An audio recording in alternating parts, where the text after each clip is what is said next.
నోటిఫీడియల్లో పూర్తి వివరాలకు స్వాగతం. వీడియో నచ్చితే లైక్ చేయండి మరియు షేర్ చేయండి.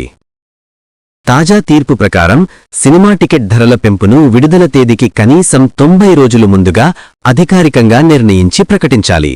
దీని ఉద్దేశ్యం గతంలో మిడ్నైట్ గీసోలు లేదా చివరి సమయంలో పెంపులు రూపొందుతున్న సమస్యలను ఆపడం మరియు పారదర్శకతను పెంచడం. ఈ 90 రోజుల నిబంధన లేకుండా టికెట్ ధరలు పెంచితే హైకోర్టు ఆ నిర్ణయాన్ని చట్టప్రకారంగా అమలు చేసినట్టుగా భావించదు. సమస్య: కొత్త సినిమాల విడుదల తేదీలు.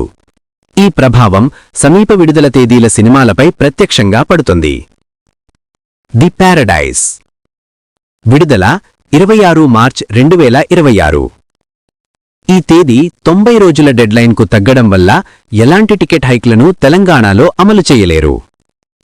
పెడ్డి రామ్ చరణ్ విడుదల 27 మార్చ్ 2026. దీనిపై కూడా అదే పరిస్థితి. 90 రోజుల ముందస్తు ప్రకటన లేకపోతే హైక్ హక్కు రాదు. ఇరువురు పూర్తి ఆప్షన్లు. 1. Plan A no hike, village ధరలే. Cinema అసలు ప్రకటించిన తేదీలోనే విడుదల చేస్తే టికెట్ ధరలు ప్రస్తుత రేట్లకే ఉండాలి. ఫలితం హై ఫెస్టివ్ బాక్సాఫీస్లో కొంచెం తక్కువ కలెక్షన్స్ రావచ్చని అంచనాలున్నాయి. 2. ప్లాన్ బి పోస్ట్పోన్, వాయిదా.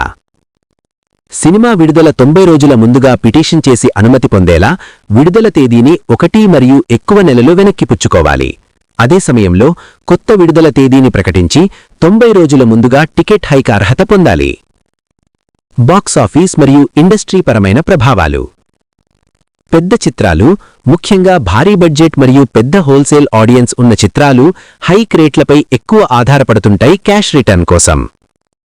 హై ఫెస్టివ్ మరియు థ్రిల్ వీకెండ్స్లో ఎక్కువ టికెట్ ధరలు లేకపోతే ఇండస్ట్రీకి ఆర్థిక ఇంపాక్ట్ కనిపించవచ్చు. ఇందుకు కారణం టికెట్ హైక్స్ పెద్ద చిత్రాల ఆర్ఓఐని పదిలపరుస్తాయి మరియు ఆడియన్స్ డ్రివెన్ బాక్సాఫీస్ పురి పెరుగుతుంది. కోర్టు తీర్పు వెనుక భావన. High court rule Telangana cinemas regulation act 1955కి అనుగుణంగా తీసుకున్నది.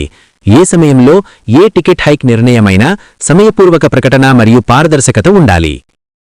గతంలో కొన్ని నిర్ణయాలు 90 రోజుల ముందు లేకుండా జరిగినందుకు కూడా హైకోర్టు తీవ్ర అసహనం చూపింది. కరగాడాంశాలు. సారాంశంగా